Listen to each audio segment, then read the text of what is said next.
Avira Women's Day special offer 50% off on IUI IVF valid till 31st March. వెళ్ళాలనుకుంటున్న వాళ్ళని కూడా నమోదు చేయించి వాళ్ళకి అవసరమైన తర్ఫీద్ అంటే ఒక శిక్షణ లాంటిది ఇచ్చి ఎక్కడికి వెళ్ళాలి, ఏ దేశము ఎట్లుండాలి అనేది కూడా దానికి ఒక మొత్తం వ్యవస్థని శాశ్వతంగా ఏర్పాటు చేయాలని ప్రభుత్వం చర్చించింది. తొందరలోనే ఒక మంచి పాలసీతోనూ ముందుకు వస్తాం. తప్పకుండా ఇట్లాంటి దళారుల వ్యవస్థ అంటే మోసం చేసే వాళ్లకు ఏజెంట్ ఉండాలనుకున్న ప్రభుత్వం దగ్గర నమోదు చేయించుకోవాలి. ఏజెంట్లను నిషేధించం. ఏజెంట్లు చట్ట పరిధిలో పనిచేయాలి. వాళ్ళందరూ కూడా ప్రభుత్వం దగ్గర నమోదు చేయించుకోవాలి. అఫీషియల్ ఏజెంట్ ఉన్నాడు అనుకో, అతను ఏం చేస్తుండో మనం పర్యవేక్షించవచ్చు. ఇప్పుడు అన్అఫీషియల్ ఏజెంట్స్ ఉన్నారంటే వాడు ఏం చేస్తుండో, ఎవరు మోసం చేస్తుండో, ఎవరి దగ్గర డబ్బులు తీసుకుంటుండో మనకు తెలియని కూడా తెలియదు. Hello sir. అదేవిధంగా చనిపోయిన వాళ్ళకు 5-5 లక్షలు వాళ్ళ ఫ్యామిలీస్ చనిపోయిన వాళ్ళకు కూడా ఉంటే మొన్ననే 5-5 లక్షల రూపాయలు ఇవ్వడం జరిగింది ఆ కుటుంబాలను ఆదుకోవడం కోసం వేములవాడ అసెంబ్లీ కాన్స్టిట్యున్సీలో. మా దృష్టికి వచ్చిన రెండింటి మీద ఆల్రెడీ 5-5 లక్షలు ఆ కుటుంబాలకు చెల్లించడం జరిగింది వేములవాడ కాన్స్టిట్యున్సీ. నేను రఘు అండి, నా పేరు. ఆర్ఎన్ఏ ఎడిటర్ని. నేను విలేజ్లోకి వెళ్ళినప్పుడు ఒక చిన్న సమస్య వచ్చిందండి. ఈ గత ప్రభుత్వం ఏం చేసిందంటే, ఇల్లులు ఉన్న వాళ్ళ తండ్రి చనిపోతే ఇంతకుముందు ఒక అప్లికేషన్ గ్రామ పంచాయతీలో పడేస్తే పిల్లల పేరు మీద అయిపోయేది. గత ప్రభుత్వం ఏం చేసిందంటే, డబ్బుల కోసం ఆ ఇల్లును అట్లా అప్లికేషన్ పెడితే చేయకుండా మీరు పోయి రిజిస్ట్రేషన్ చేసుకోండి అని ఇప్పుడు ఆ ప్రాసెస్లో ఆ మ్యూటేషన్ ఆపేసింది.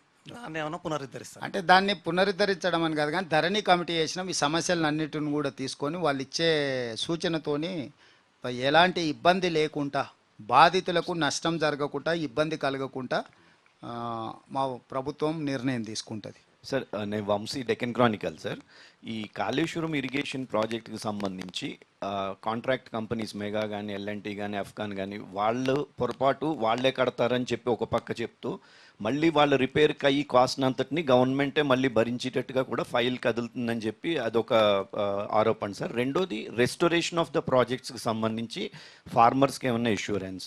అంటే రెస్టోరేషన్ ఆఫ్ ద ప్రాజెక్ట్ కానీ, లేకపోతే కన్సర్న్ ఏజెన్సీస్ ఎవరైతే కంపెనీస్ ఉన్నాయో వాళ్ళ మీద చర్యలు కానీ ఇప్పుడు ఎన్డీఎస్ఏను ఆల్రెడీ అపాయింట్ చేసినాం.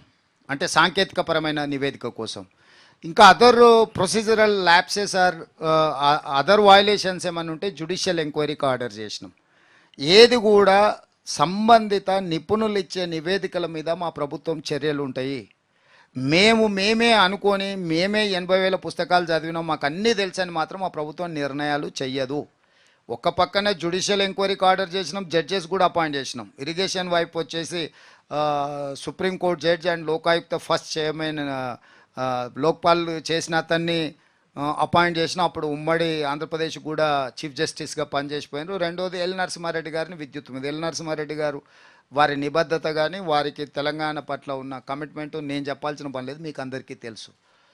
అదేవిధంగా టెక్నికల్గా constitutional body NDSA, national dam safety authority ఏదైతుందో కేంద్ర ప్రభుత్వం పెట్టిన సాంకేతికపరమైన వ్యవస్థ, వాళ్ళని ఆల్రెడీ ఇచ్చినాం. వాళ్ళు విజిట్ చేసారు, వాళ్ళు నివేదికలు తయారు చేస్తారు. వాళ్ళిద్దరి నుంచి ఒకటేమో చర్యలు తీసుకునేదాన్ని, రెండవదేమో నిర్మాణము, నిర్వహణ, అదేవిధంగా ప్లానింగ్.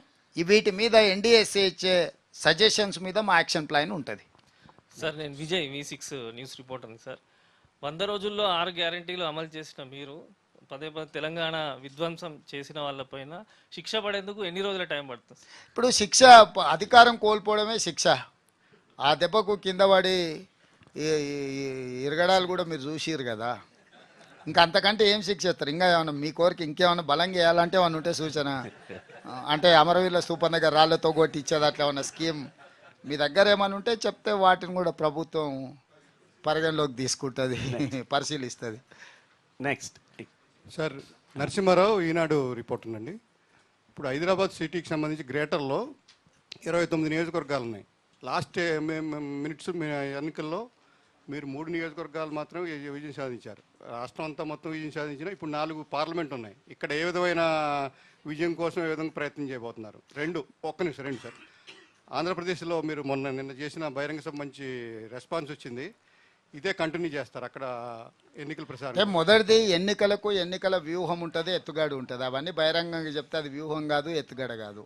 సో ఈ 4 సీట్లు ఎట్లా గెలవాలనో, తెలంగాణలో 14 సీట్లు ఎట్లా గెలవాలనో మాకు ఒక ప్రణాళిక ఉన్నది. ప్రణాళికబద్ధంగా ఎన్నికలను ఎదుర్కొంటాం. ఆంధ్రప్రదేశ్ కాదు, అంతకంటే ముందు కేరళకు పోయినా మీరు చూసారు కదా. ఇది నిన్న ఆంధ్రప్రదేశ్కి పోయినా, ఇవాళ ఇప్పుడు మీ దగ్గర నుంచి చక్కగా మహారాష్ట్రకి వెళ్తున్నాం. మాది జాతీయ పార్టీ, జాతీయ స్థాయిలో నాకు ఏ బాధ్యత అప్పచెప్పినా పర్యటన చేయాల్సిందే. భవిష్యత్తులో కూడా ఒకవేళ ఆంధ్రప్రదేశ్లో పర్యటించమని ఏఐసిసి ప్రెసిడెంట్ మల్లికార్జున్ ఖర్గే గారు ఆదేశిస్తే తప్పకుండా ఆంధ్రప్రదేశ్లో కూడా పర్యటన చేస్తా. Sir, Sandeep from Telangana today, sir. Sir, your action plan to bail out water crisis, sir. Will you be approaching Karnataka government? Yes, we are trying to reach Karnataka government. They have to react on those lines. Now election code is there. Now officers has to take up this issue in Karnataka as well in Telangana. Next sir, मैं Sanjay Tiwari news 18 India से। आपने बोला कि आपकी सरकार को गिराने की साजिश हुई। एक इलेक्टेड गवर्नमेंट को 100 दिन के अंदर गिराने की साजिश हो रही है, ये बहुत गंभीर मामला है। कौन लोग हैं इसके पीछे, और क्या आपका इशारा केंद्र सरकार या बीजेपी की तरफ भी है, क्योंकि आप कहते रहे हैं कि बीआरएस और बीजेपी एक ही प्लेटफॉर्म पे है? हाँ, इसीलिए मैं जिम्मेदारी से ये बात कह रहा हूँ। ये साजिश नहीं किए तो कैसे इलेक्टेड रिप्रेजेंटेटिव्स या फॉर्मर चीफ मिनिस्टर 6 महीने में सरकार गिर जाएंगे, ऐसा क्यों वो बयान दे रहा है? और दूसरी तरफ Bharatiya Janata party, doctor Laxman who is Rajya Sabha member and OBC cell chairman of Bharatiya Janata party national level, उन्होंने भी कहा कि भाई पार्लियामेंट चुनाव होते ही ये सरकार हम गिरा देंगे। जो हमारा एक्शन प्लान है हिमाचल प्रदेश में हम कर दिया, अभी आगे हम तेलंगाना में कदम उठाएंगे। सीधा सीधा सबके सामने ऐसे बयान भारतीय जनता पार्टी और बीआरएस दोनों बयान दे रहा है। इसका मतलब इनका ने 39 है, उनका ने 8 लोग है, 2 मिलाए तो भी सरकार बनाने का मौका नहीं है। ये लोग ऐसे बयान देकर ये दोनों के बीच में जो चर्चा हो रहा है, 8 से सरकार नहीं बनने वाले। सेम वही लाइन्स पे बीआरएस वाले भी बोल रहे हैं, ये 2 मिलने के बाद और बाकी का कार्रवाई ये लोग करने के लिए कोशिश कर रहे हैं। इसीलिए ऐसे बयानों को मुंह तोड़ जवाब देने के लिए हमारे कने भी पूरा तैयार, माल मसाला पूरा तैयार है। जब जरूरी है तब मैं वो भी काम करके दिखाऊंगा। సీఎం గారు, ఇక్కడ అరవింద్ అండి, political editor Raj news. My question is, ప్రతిపక్ష నాయకుడిగా రేవంత్ రెడ్డి ఎవరెవరైతే ఐఏఎస్ ఐపీఎస్ అధికారుల చేతిలో ఇబ్బందులు పడ్డారో వాళ్ళ భవితవ్యం ఎలా ఉండబోతుంది ముఖ్యమంత్రి అయిన తర్వాత? ఖచ్చితంగా పేర్లు కూడా కావాలంటే పేర్లు ఇప్పటికే మీరు ఒక ప్రభాకర్ రావు గారి పేరు చెప్పారు, స్టీఫెన్ రవీంద్ర పేరు గతంలో చెప్పారు, మరికొంతమంది ఐఏఎస్లు ఐపీఎస్ల పేర్లు చెప్తున్నారు.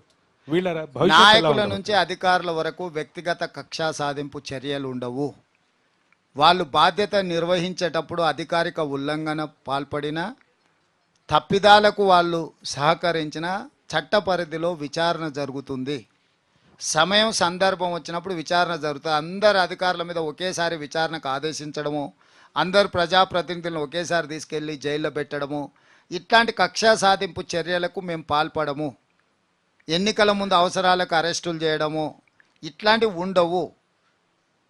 దానికి సంబంధించి ఆ డిపార్ట్మెంట్ మీద మనము విశ్లేషించినప్పుడు అందులో లోపాలు కనిపించినప్పుడు వాటి మీద మాత్రమే విచారణ చేస్తాం. నేను ముందే చెప్పిన, వ్యక్తిగత కక్షా సాధింపు చర్యల కోసం ప్రజలు మాకు అధికారం ఇవ్వలేదు. నాకు ఇచ్చిన అధికారాన్ని నేను వ్యక్తిగతమైన కక్షా సాధింపు చర్యలకు ఉపయోగించను.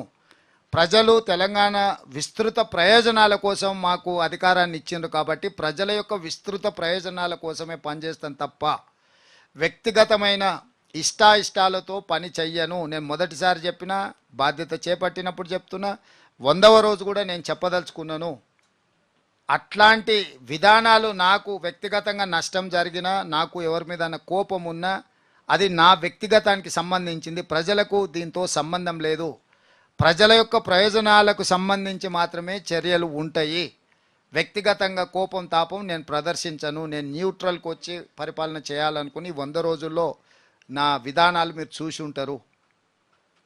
Next sir Shashikant Velugu. Sir Shashikant no Velugu. No no I don't please. Sir గతంలో మేము ఒక విజన్ డాక్యుమెంట్ గురించి విన్నాం, విజన్ 2020 అని. కానీ ఆ ప్రభుత్వం 10 ఏళ్ళ అధికారంలో ఉంది. మీరు కూడా నిన్న మేము 10 ఏళ్ళ అధికారంలో ఉంటామన్నారు.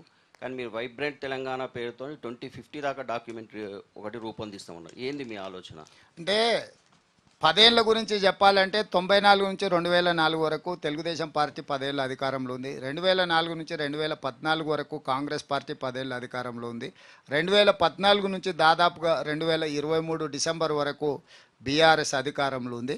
2024 నుంచి 2034 వరకు లేదా 35, ఎందుకంటే 2029లో ఎన్నికలు వస్తాయంటున్నారు. సో అక్కడి వరకు 10 ఏళ్ళు మేము అధికారంలో ఉంటాం. కానీ మా రోడ్ మ్యాప్ అనేది అనదర్ 30 ఇయర్స్కు ఉపయోగపడే విధంగా 100 ఇయర్స్ డెవలప్మెంట్ని 30 ఇయర్స్లో ప్రణాళికబద్ధంగా డెవలప్మెంట్ చేయడానికి ఇప్పుడు మీకు మాస్టర్ ప్లాన్ ఉంది. 2008లో వచ్చింది అనుకుంటా మాస్టర్ ప్లాన్. 2031 వరకు ప్లాన్ చేశారు. సో ఒక మాస్టర్ ప్లాన్ ఏది చేసినా, ఒక విజన్ డాక్యుమెంట్ ఏది చేసినా భవిష్యత్ అవసరాలను దృష్టిలో పెట్టుకొని చేసేది. మేము వైబ్రెంట్ తెలంగాణ 2050 కూడా అప్పటి వరకు ప్రణాళికబద్ధంగా మన బడ్జెట్ ఆదాయాన్ని కానీ, మన పెట్టుబడులను కానీ, మన అభివృద్ధి విధానాన్ని దృష్టిలో పెట్టుకొని. సుమన్ టీవీలో మీ పర్సనల్ అండ్ బిజినెస్ ప్రమోషన్స్ కోసం కింది నెంబర్కి కాంటాక్ట్ చేయండి.